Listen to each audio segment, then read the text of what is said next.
Auzubillahiminash-shaytanir-rajeem. Bismillahir-rahmanir-rahim. Welcome back, students.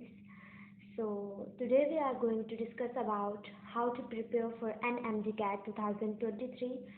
So this video is completely a kind of a guideline video, so that you can make sure that how you can prepare.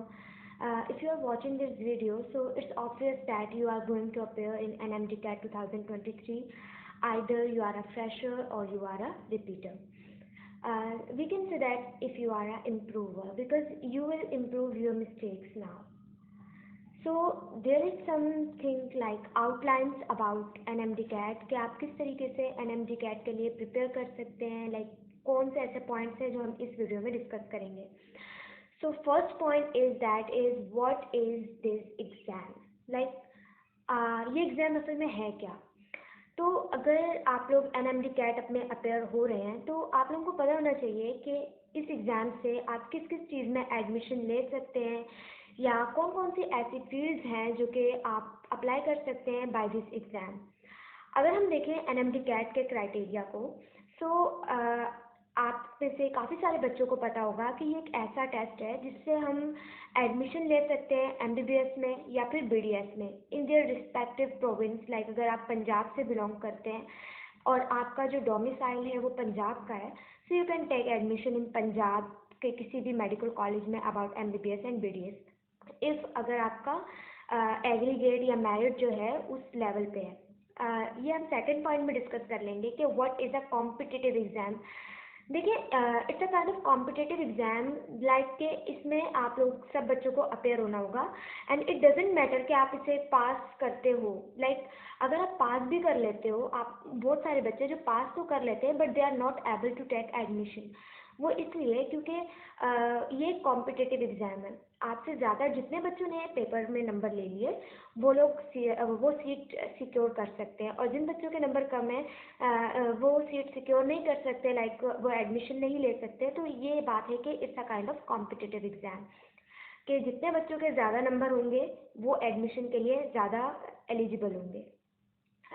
ये हमारे पास PMC जो है वो conduct करती है.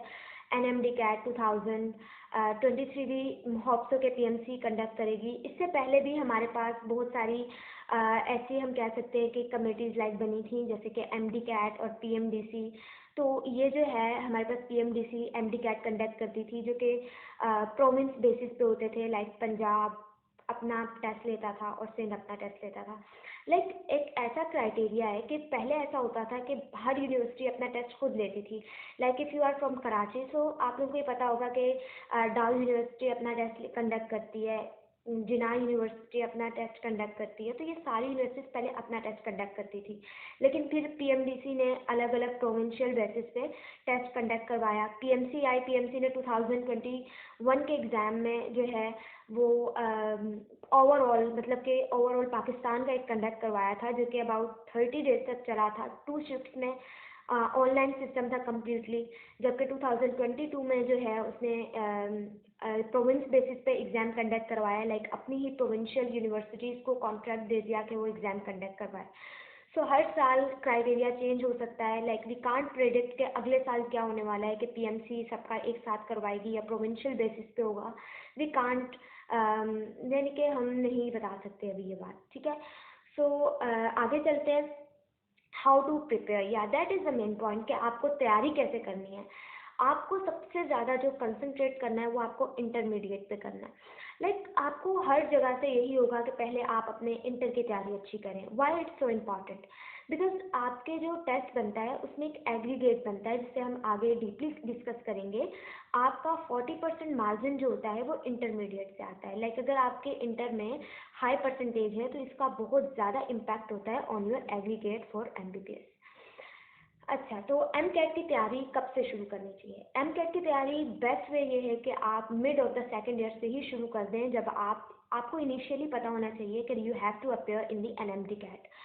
सो आपको सबसे पहले अपने सेकेंड ईयर पे फोकस करना है. अबाउट अगर हम 1 ईयर कंप्लीट लगा लें अब फॉर सेकेंड ईयर, सो आपको 6 मंथ में अपने सारे कंपल्सरी सब्जेक्ट्स, अपने सारे साइंस सब्जेक्ट्स पे कमांड हासिल कर लेनी चाहिए.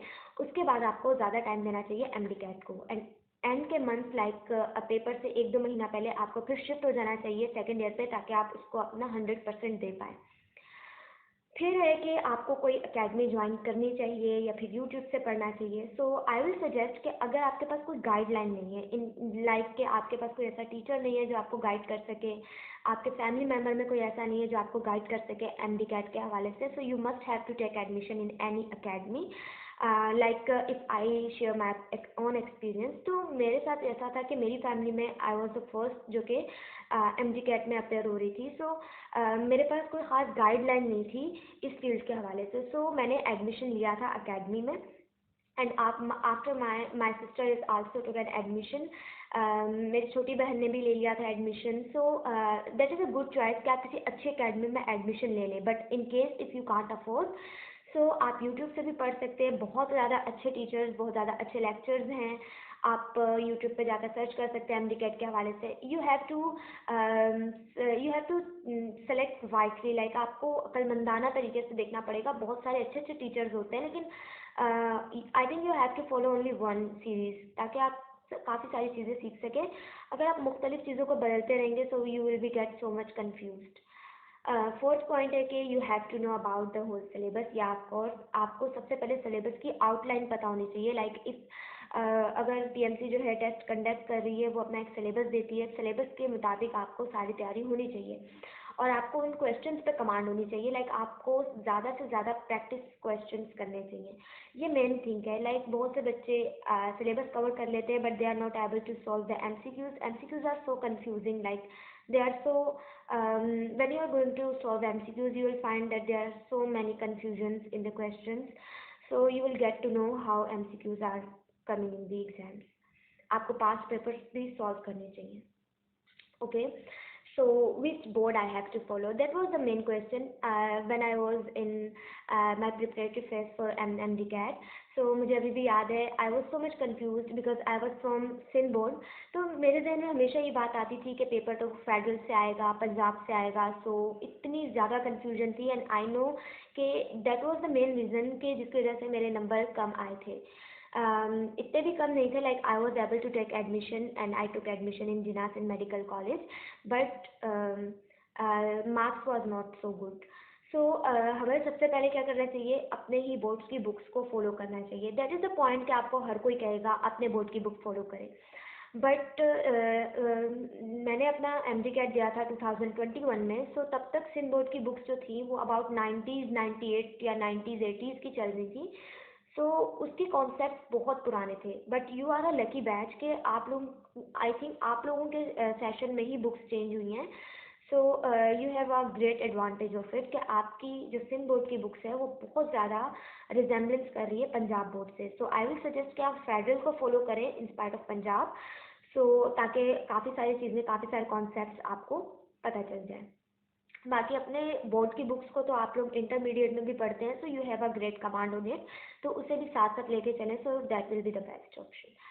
ओके, सो आप लोगों को ज़्यादा से ज़्यादा प्रैक्टिस करनी है। ये 2 पॉइंट्स मैंने 2 बार ऐड किए। इसकी वजह यही है कि इतना ज़्यादा आप पढ़कर नहीं सीखेंगे जितना ज़्यादा आप सॉल्व करके सीखेंगे। सो that is a main point कि आपको प्रैक्टिस प्रैक्टिस एंड प्रैक्टिस बहुत ज़्यादा करनी है। Okay okay, self motivation is most important thing कि आपको खुद को मोटिवेट करना है। आपको पता है when you are going to appear in M D CAT, so आपको बहुत सारे ऐसे ब्लंडर्स मिलेंगे कि एम डी कैट डिजॉल्व हो गई। बहुत सारी न्यूज़ होती है, लाइक पेपर से पहले ना बहुत सारे स्टूडेंट्स बहुत ज़्यादा लाइक एक अजीब ही माहौल हो जाता है। आप जब अपेयर होंगे आपको पता चलेगा कि कितने सारे ब्लंडर्स होते हैं। कभी पीएमसी क्या कह रहा है, कभी क्या कह रहा है। बहुत सारे स्टूडेंट्स स्टक हो जाते हैं, बहुत सारे परेशान हो जाते हैं, मोरल डाउन हो जाता है। तो आपको ऐसा नहीं करना। आपको खुद को मोटिवेट करना है। आपको सोचना है कि आपके पेरेंट्स ने आपके लिए कितना सेक्रीफाइस किया, आपके लिए ये फील्ड कितनी इंपॉर्टेंट है। अगर आपको खुद शौक है तो आप ये याद रखें कि आपको कितना शौक है, एंड सब कुछ को याद करके बस मेहनत करनी है और इंशाल्लाह ताला अल्लाह ताला आपको कामयाब करेंगे। ठीक है। Okay, is the paper is out of syllabus. ये क्वेश्चन ना जब हम एम डी कैट में अपेयर हुए थे, एंड आई नो कि जब मेरी एकेडमी में फर्स्ट क्लास थी तो तब मेरे जहन में ये सवाल आता था कि हमारे पास जो है पेपर जो है वो तो आउट ऑफ सिलेबस ज़्यादा आता है। तो उस टाइम हमारी टीचर्स ने बात कही थी कि अगर आउट ऑफ सिलेबस भी क्वेश्चंस आए, example if you have total MCQs of 200 and out of syllabus जो क्वेश्चंस आ रहे हैं वो है अबाउट 30, ठीक है, 30 से ज़्यादा क्वेश्चन आउट ऑफ सिलेबस तो मुमकिन ही नहीं है। इस बार भी अगर हम एक देखें तो 20 MCQs होंगे जो आउट ऑफ सिलेबस होंगे। सो 200 में से अगर मैं 30 मार्क्स निकाल दूँ तो 170 marks, 170 marks is I think के इनफ है अगर आप कराची बोर्ड से हैं। और अगर आउट ऑफ सिलेबस भी है तो all of the students are going to appear in it, कि सब बच्चों के लिए वो आउट ऑफ सिलेबस होंगे। So it's a competitive exam कि कौन ज़्यादा नंबर सिक्योर करता है। तो इतने ज़्यादा किसी के तुक्के भी नहीं लगेंगे कि आप सोचें कि वही तुक्के लग जाएंगे। So you don't have to care about it कि आउट ऑफ सिलेबस क्वेश्चन, क्योंकि हर साल बहुत सारे ब्लेंडर्स होते हैं कि MD CAT जो है वो आउट ऑफ सिलेबस क्वेश्चंस दे रहा है, किसी और बुक से दे दिए, या क्या करना चाहिए। अब तो आप लोगों को बिल्कुल नहीं सोचना आउट ऑफ सिलेबस क्वेश्चंस का। अगर आउट ऑफ सिलेबस क्वेश्चंस 20 आ जाते हैं तो आप वो 20 200 में से निकाल दें तो 180 मार्क्स तो है ना आपके हाथ में। यू कैन सिक्योर अबव 180, एक दो तुक्का भी लग जाएगा। तो इस चीज़ के हवाले से ज़्यादा परेशान नहीं होना, अपनी तैयारी पर फोकस करें, जो सिलेबस है पहले उसे कवर करें, वो बाद वाले क्वेश्चंस को बाद में देखेंगे, ठीक है। सो आप लोगों ने ज़्यादा फोकस करना है सिलेबस के क्वेश्चंस पे, और जो सिलेबस दिया गया उस पर, और ये फजूल चीज़ें, फजूल ब्लेंडर्स वगैरह के बारे में आपने बिल्कुल भी केयर नहीं करनी। Okay, so let's proceed forward. इस PMC is gonna take exam again. So I think so कि PMC ही लेगी, और अगर नहीं भी लेगी तो जो भी कमेटी आगे जाकर एग्ज़ाम लेगी सो वो आप ही की बुक से लेगी। तो आपको इस चीज़ के बारे में भी सोचने की ज़रूरत नहीं है कि कौन एग्ज़ाम लेगा कौन नहीं लेगा। जो भी एग्ज़ाम लेगा वो आपके सिलेबस से लेगा। सो you have to focus on your goals and your syllabus or your course, okay? So you don't have to care about the committee which is going to take the exam. ये सब बातें उन्हीं पे छोड़ दें, आप अपने एग्जाम्स की तैयारी करें। Okay, how to crack it. So इसे ये टेस्ट इतना मुश्किल नहीं है, it's not too much tough. आप अगर मेहनत करें, लगन से पढ़ें, तो बहुत से स्टूडेंट्स ऐसे हैं जो विदाउट एनी एकेडमी जो है एडमिशन ले सकते हैं। बहुत से स्टूडेंट ऐसे भी हैं जो एकेडमी में एडमिशन लेने के बाद भी कैपेबल नहीं होते एडमिशन लाइक सीट सिक्योर करने में। सो ये कॉम्पिटिटिव एग्ज़ाम है, मेहनत करें, लगन से पढ़ें, और अगर नहीं होता इतनी मेहनत के बावजूद भी सो अल्लाह ताला ने आपके लिए कुछ और बेहतरीन रखा होगा। ये ज़िंदगी की आखिरी चॉइस तो नहीं होती, like you can choose anything better than it. So इसके लिए आपको क्या करना चाहिए? सबसे पहले तो आपको इंटरमीडिएट पे फोकस करना है, बिकॉज उसके 40% मार्जिन होता है एज आई डिस्कस बिफोर। उसके बाद आपके पास टाइम होता है आफ्टर इंटरमीडिएट, अबाउट डिपेंड करता है आप किस एरा में। कोरोना वाले बैच में, हमारे बैच में तो 1 महीना मिला था तैयारी का, आपको मे बी 3 to 4 मंथ्स मिल जाएं। सो आप फिर उसमें MD CAT पे फोकस करें। लेकिन मैंने पहले भी बताया कि आपको MD CAT के लिए तैयारी mid of the second year से करना शुरू कर देनी चाहिए, and it's the best time. So तैयारी साथ साथ करें, MCQ ज़्यादा सॉल्व करें, ताकि आप 50% जो मार्जिन है MD CAT का वो आप अच्छे से सिक्योर कर पाएँ। उसके बाद है कि अगर आप इम्प्रूवर हैं तो आप कॉन्फिडेंट रहें, परेशान होने की ज़रूरत नहीं है, वर्क हार्ड करें, इंशाल्लाह आप MD CAT को क्रैक कर लेंगे। There are so many students in our class जिन्होंने एक बार 2 बार रिपीट किया, उसके बाद दोबारा वो मतलब एबल हैं कि वो भी सीट सिक्योर करके हमारे साथ पढ़ रहे हैं।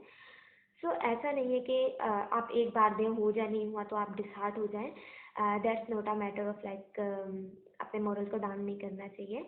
अपने आप को अप्रिशिएट करें, अल्लाह ताला का शुक्र अदा करें, आपको इतना सारा कुछ मिला, एंड बिल्कुल भी डिसहार्ट नहीं होना। लाइफ एक बार मिलती है, खूब सारा एंजॉय करें, एंड अल्लाह ताला आप लोगों को कामयाब करें, हमेशा खुश रहें।